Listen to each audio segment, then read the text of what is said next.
Bom dia a todos. Nós estamos hoje em mais um Em Pauta na Unidade Nacional de Capacitação do Ministério Público Brasileiro. O nosso programa, ele tem como objetivo discutir temas relevantes para todo o mundo jurídico e especialmente para o Ministério Público Brasileiro. Nosso programa é realizado às quintas-feiras, numa curta edição que é exibida às 10 horas da manhã no nosso canal do YouTube. Ficamos muito felizes de contar com a sua presença nessa nossa programação. No nosso programa de hoje, nós vamos ter um tema muito importante. Nós vamos falar do pacote anticrime e vamos receber um convidado especial, que é membro do Ministério Público do Rio Grande do Sul, o Alexandre Salim. Professor, é um prazer enorme recebê-lo no nosso programa Em Pauta da Unidade Nacional de Capacitação do Ministério Público, e esse tema é um tema que vem preocupando muito todo o mundo jurídico nos dias atuais. Na verdade, grandes discussões do pacote anticrime estão cercadas no que diz respeito ao direito processual penal. Mas, sem dúvida alguma, professor, nós temos reflexos também no direito material. E para isso que nós lhe convidamos, então, para falar um pouquinho dessa preocupação, então, no direito penal com relação ao pacote anticrime. Professor, bom dia e é um prazer imenso recebê-lo no nosso programa. Um bom dia, conselheira Fernanda Marinella, é um prazer, obrigado pelo convite, agradeço à senhora, agradeço ao colega, grande promotor Dani Salles também. É uma honra estar aqui neste egrégio Conselho Nacional do MP, conversando com os colegas, conversando com a comunidade jurídica a respeito deste tema tão importante. Fala-se muito na Lei 13.964, que é a lei, o pacote anticrime, em termos de direito processual. Agora, a reflexão de direito penal, de direito material, ela também tem grande relevância, porque inúmeras discussões elas estão ocorrendo agora em termos de aplicação ou não do pacote anticrime aos processos que já estão em vigor, doutora Fernanda. Bom, professor, e aqui nós estamos para discutir exatamente esses reflexos. Eu acho que o primeiro ponto importante que muitos operadores do direito estão a refletir é qual o momento de aplicação do pacote anticrime. Quer dizer, nós vamos aplicar para os processos daqui para frente, a partir da edição da norma, vamos aplicar nos processos que já estavam em andamento. Como fica, então, o momento de aplicação dessa norma? Eu acho que essa é a grande preocupação dos operadores do direito nessa área. Qual a sua posição sobre isso, professor? Perfeito. Há uma regra básica em direito penal que diz que a lei penal não retroagirá, salvo para beneficiar o réu. Então, a lex gravior não retroage, mas uma novatio legis in melius retroage sim. Então, retroage sempre que para beneficiar. É inclusive previsto como direito fundamental no artigo 5º, inciso 40 da nossa Carta Magna. Muitos dizem que o pacote anticrime, no que tange ao direito material, seria uma lex gravior, mas essa afirmação não é de todo correta. Há inúmeras passagens dentro da Lei 13.964 que devem retroagir sim. Eu lembro os colegas que o pacote anticrime, a lei anticrime, é uma lei federal, a Lei 13.964, mas que entra em vigor depois de um prazo de vacatio legis, que é o dia 23 de janeiro de 2020. A liminar que foi concedida pelo eminente ministro Fux do STF diz respeito somente a questões processuais. Portanto, as questões materiais que envolvem o direito material, o direito penal, estão valendo desde o dia da entrada em vigor, 23 de janeiro de 2020. E eu trago um exemplo de retroatividade, sim, do pacote anticrime, no que tange à posse ou ao porte de arma de fogo de uso restrito ou proibido. O artigo 16 do Estatuto do Desarmamento. Por quê? Porque até a edição do pacote anticrime, o artigo 16, posse ou porte de arma de fogo de uso restrito, era um crime hediondo. Repito, no uso restrito. Vem o pacote anticrime e altera a expressão do uso restrito para o uso proibido. Estas nomenclaturas, estas definições estão em um decreto federal 9847/2019, que é importante para a compreensão do Estatuto do Desarmamento, mas também para a análise hoje do crime de roubo com emprego de arma de fogo. Então, hoje a hediondez está no uso proibido, não mais no uso restrito. Portanto, se nós tivéssemos réus condenados e já sofrendo a incidência gravosa da lei dos crimes hediondos, o pacote anticrime, no que tange ao uso restrito, deve retroagir, porque neste particular é uma lei penal mais benéfica, lei penal posterior mais benéfica. Bom, Mas há outras questões que envolvem aqui toda uma discussão a respeito da retroatividade, como, por exemplo, a representação, doutora Fernanda, no crime de estelionato. Bom, deixa eu começar aqui com um apanhado geral a respeito das inúmeras alterações de direito material. Nós temos alterações dentro da parte geral e dentro da parte especial do nosso Código Penal. Bom, em face do tempo que nós temos aqui, eu vou me centrar a aprofundar a discussão dentro do direito penal especial, sobretudo nos crimes patrimoniais. Mas eu faço um apanhado geral às alterações que estão na parte geral do nosso Código Penal. Quais são as preocupações que nós, operadores do direito, e sobretudo nós, membros do Ministério Público, temos que ter? Primeira discussão, legítima defesa de agente de segurança pública. Na verdade, uma promessa de campanha do atual presidente da República que veio hoje no novo parágrafo único do artigo 25 do Código Penal. Hoje se fala numa legítima defesa de agente de segurança pública, quando nós temos ali uma agressão ou um risco de agressão a uma vítima que está sendo mantida refém. O agente de segurança pública, então, por exemplo, um policial, um atirador de elite, que acaba alvejando um sequestrador, ele a um só tempo, ele está no que tange às teses de exclusão do crime, agindo no estrito cumprimento de dever legal, que exclui a ilicitude, artigo 23.3, e na legítima defesa de terceiro, hoje artigo 25, parágrafo único do Código Penal. Qual é a preocupação neste tópico? A lei, na alteração no parágrafo único, fala em agressão, que já estava no caput, uma agressão injusta para justificar a legítima defesa, mas fala também num risco de agressão. Então, a discussão que se faz hoje é: risco de agressão é a mesma coisa que agressão iminente? Há quem diga que sim, há quem diga que não. Eu, por exemplo, sustento que não há qualquer alteração significativa, porque o parágrafo manda observar o caput. Portanto, os requisitos são os do caput. Mas há uma posição minoritária que diz: agressão iminente é aquela em que a agressão é certa.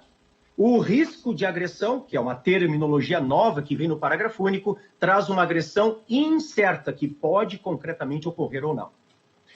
Outra discussão que nós vamos enfrentar diz respeito à execução da pena de multa que não foi paga em face de uma sentença penal condenatória. Então, uma vez condenado o réu, este crime, ele prevê uma pena privativa de liberdade, uma pena pecuniária e uma pena de multa. Bom, os réus, e nós sabemos isso na prática, a grande maioria da massa carcerária são pessoas pobres que não têm condições de pagar a pena de multa, a multa não foi paga, ela tem que ser executada. Lembrando que ninguém pode ser preso porque não pagou multa. Então, a multa vai ser executada.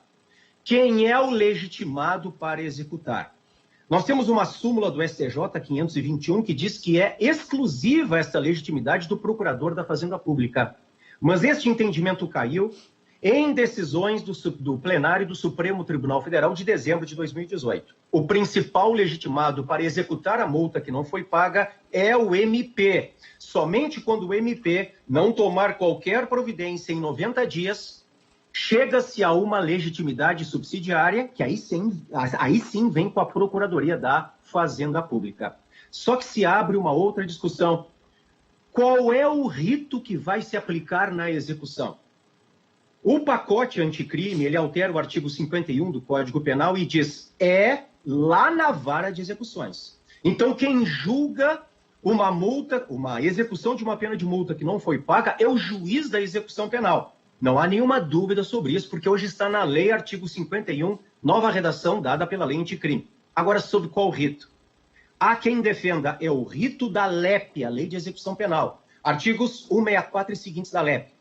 Há quem defenda, é o rito da Lei de Execução Fiscal, doutora Fernanda. E essa é uma questão importante, né, professor? O enunciado 1.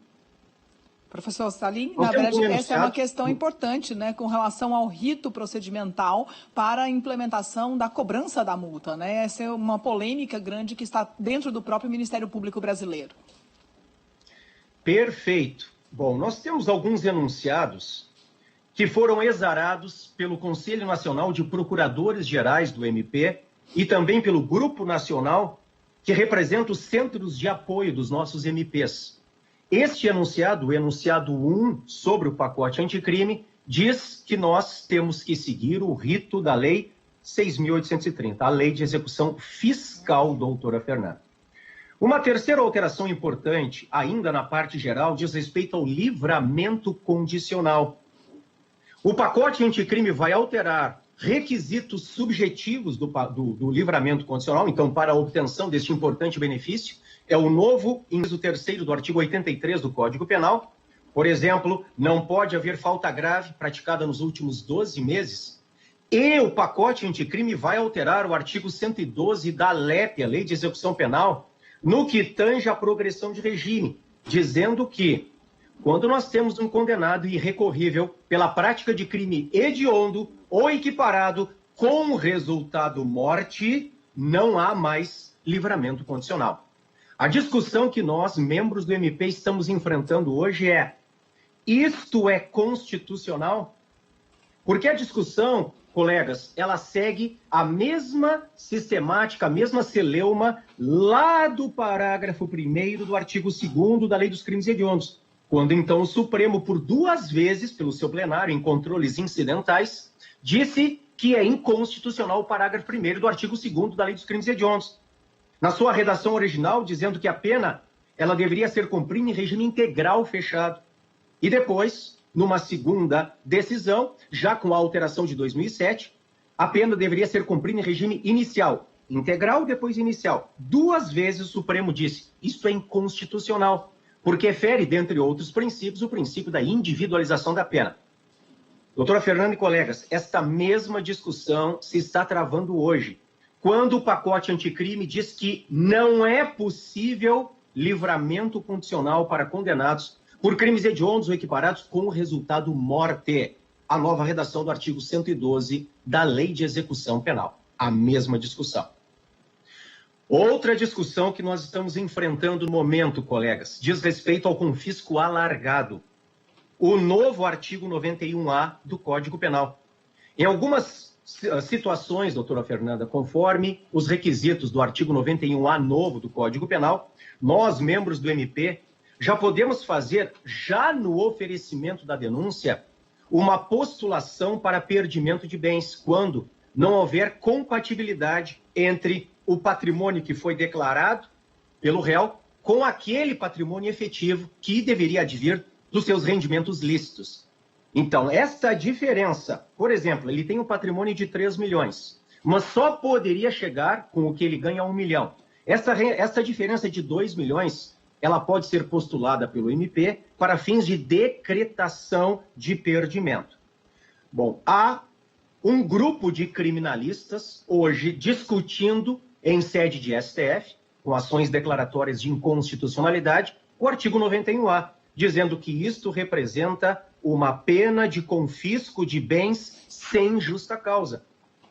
Então, são debates que nós temos que enfrentar, nós temos que estar atentos, porque eles estão vindo na prática nos processos. E, professor, aproveitando, então, essa discussão da lei penal especial, nós temos uma outra questão, que é a questão do crime de furto.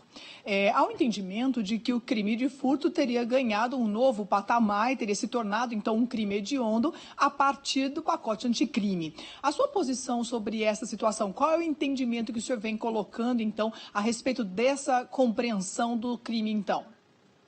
Perfeito. Bom, o crime de furto, ele tem várias formas de prática de execução. Ele pode ser simples, ele pode ser majorado, ele pode ser privilegiado, ele pode ser qualificado. Nós estamos falando aqui especialmente da questão da explosão dos caixas eletrônicos para a subtração de valores. Essa prática delitiva que, infelizmente, ela toma conta do Brasil hoje. A explosão de caixas eletrônicos para a subtração de valores. É o artigo 155, parágrafo 4º do Código Penal.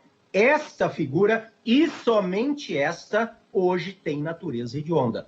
Então, o furto qualificado, na forma do parágrafo 4A, tem natureza hedionda. Mas também aqui, doutora Fernanda, nós temos discussão. Veja as polêmicas, todas envolvendo o novo pacote anticrime. A discussão é a seguinte: essa mesma circunstância, ou seja, empregar explosivo para a subtração. O explosivo é o meio de execução do crime. Isto pode qualificar o crime de furto ou majorar o crime de roubo. E não é que o legislador, doutora Fernanda, disse que o furto, quando há emprego de explosivo, é crime hediondo, mas o roubo não o é? Então é uma discussão que, na verdade, gira em torno do princípio da proporcionalidade. E é claro que a defesa hoje está se valendo do princípio da proporcionalidade, uma discussão que é lícita, que é totalmente legítima. Ora, se o mais, que é o crime de roubo, porque é um crime patrimonial com violência ou grave ameaça, ele não é crime hediondo quando há emprego de explosivo, como é que o menos, que é o furto, que é um crime hediondo que é um crime patrimonial sem explosivo ou grave ameaça, sem violência ou grave ameaça, vai ser hediondo quando há emprego de explosivo? Se o roubo não é, como é que o furto vai ser?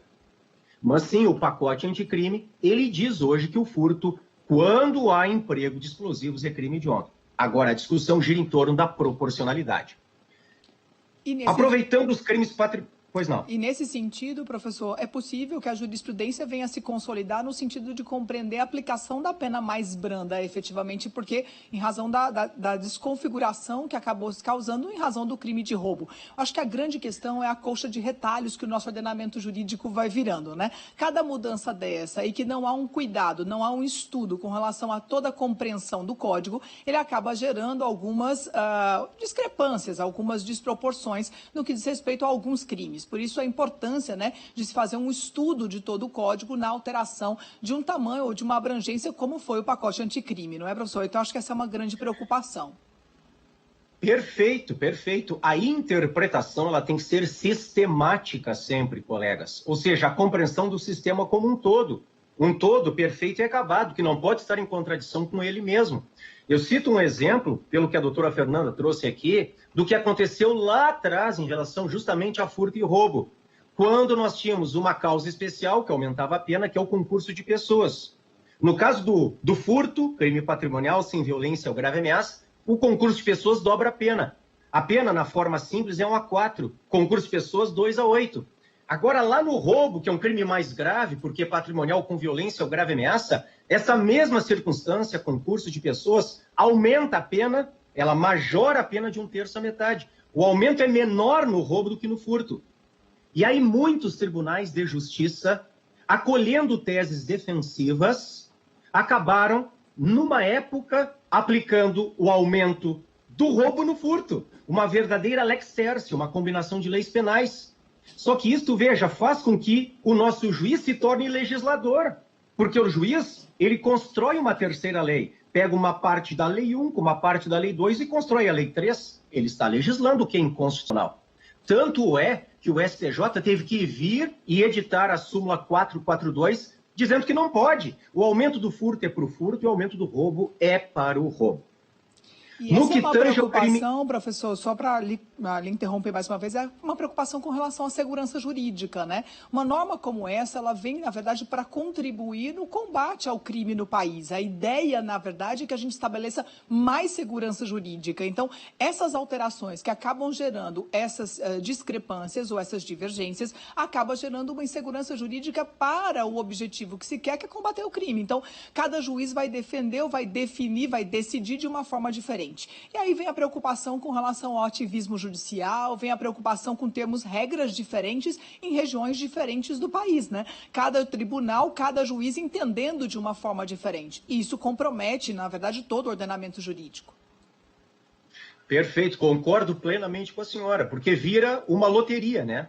A insegurança jurídica acaba gerando uma perplexidade nos operadores e acaba se torcendo muitas vezes para cair numa determinada turma criminal ao invés de outra, porque uma favorece o réu, outra não favorece, uma é mais conservadora, a outra é mais moderna, em relação a entendimentos jurídicos. Veja só no que a senhora está falando. O pacote anticrime, no que tange ao direito penal, ao direito material, não trouxe regras de direito intertemporal. E isso hoje causa insegurança jurídica na nova aplicação do estelionato. Porque hoje, doutora Fernanda, se diz que, regra geral, o estelionato ele exige representação, uma condição objetiva de procedibilidade. Então, veja, a vítima tem que representar. O crime que era de ação penal pública incondicionada tornou-se ação penal pública condicionada à representação como regra geral, salvo em algumas exceções que estão lá no parágrafo 5º novo do artigo 171. E aí vem a pergunta que não quer calar. E não há resposta certa para isso ainda neste momento, colegas. Bom, essa necessidade, essa exigência de representação alcança processos que estão em andamento, com denúncias oferecidas pelo MP, denúncias recebidas pelo Poder Judiciário. Nós temos recentes decisões, colegas, do STJ, em que as duas cortes criminais, elas julgam de maneira totalmente diversa. Nós temos a 5ª turma julgando de uma forma e a 6ª turma julgando de outra. Hoje, a 5ª turma, ela vai dizer que a representação não retroage para alcançar processos em andamento, porque nós estaríamos transmudando a natureza jurídica da representação, transformando-a de uma condição objetiva de procedibilidade para uma condição de prosseguibilidade. Isso é alterar a natureza jurídica do Instituto. Agora, há uma outra posição da 6ª turma do STJ dizendo retroage sim. Por quê? Porque a norma é híbrida. Como assim é híbrida? É uma norma penal mista. A representação é um instituto de direito processual, porque está vinculada à ação penal, porque está disciplinada no CPP. Agora, traz efeitos de direito material, efeitos de direito penal. Por quê? Porque se não for oferecido no prazo legal, regra geral, 6 meses contados a partir do conhecimento da autoria, artigo 38 CPP, vai causar a extinção da punibilidade, que é uma consequência de direito penal. Então, é um instituto de direito processual que traz repercussões dentro do direito penal. Então, é uma norma híbrida. Isso significa que, se for mais benéfica, tem que retroagir. Essa vem sendo a aplicação da 6ª turma do STJ. E, de novo, nós temos aqui posição, doutora Fernanda, do Conselho Nacional dos Procuradores Gerais de Justiça e também do Grupo Nacional de CALCRINs, de Centros de Apoio Criminal, dos MPs, no sentido de que, sim, a representação ela deve ser exigida, inclusive, para processos que estão em andamento. Só que, como o pacote anticrime não trouxe uma regra de direito intertemporal, vem sendo aplicada por analogia para esta posição que admite a retroatividade, o artigo 91 da Lei 9.099, a Lei do Juizado Especial Criminal, que passou a exigir a representação no prazo de 30 dias para processos em andamento. Então, veja, para investigações ou fatos novos, a regra geral dos 6 meses, que está no artigo 38 CPP. Agora, para processos em andamento, em que já há denúncia oferecida e recebida, 30 dias, em analogia ao que diz a Lei 9.099. Nós temos enunciado do Conselho Nacional de Procuradores Gerais nesse sentido. Muito bem, professor. Acho que é importante essas considerações, mas eu gostaria, nosso tempo já está quase terminando, professor, eu gostaria de lhe fazer uma consideração ainda no que diz respeito à avaliação positiva ou negativa no que diz respeito ao direito penal para a lei anticrime. Então, fazendo uma análise de todos esses aspectos que o senhor ponderou aqui, de forma bem sucinta, professor, qual é a sua avaliação? Seria positiva a nova regra? Ela trouxe avanços que vão ajudar no combate à criminalidade no nosso país, ou ainda há muito a se resolver para que ela consiga efetivamente buscar ou atender esse objetivo? Qual é a sua avaliação, professor, para a gente arrematar a importância do pacote anticrime no direito material, no direito penal, então?